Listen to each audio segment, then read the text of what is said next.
қосуымыз керек, дәмі кіреді сол кезде. Кішкене осылай бір саусақпен тұз қосасыздар. Жаңа ұстап қосып маған осы салат қатты ұнайды. Мама осылай өйтіп пісіреді, мен осыны қоймай беремін. Салат жасаймыз. Күнде болғанда жасап тұрамыз. Салат дәмді болып шығады, жасап көріңіздер. Oh my god. Сіздерге сөйлеп отырамын деп түсіріп алдым. Міне, достар, мен анамыз қатысып келдім.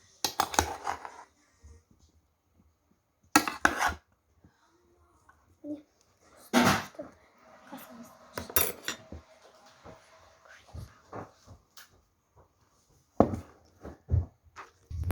Міне.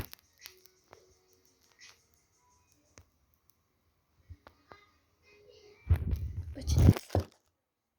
Сіздердің көздеріңізше деп көрсетейін. Түрін көріп қалды.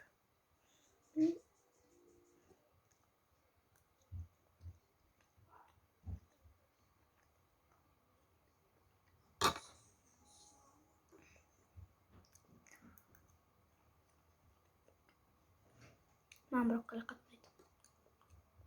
Еще как ұнайды.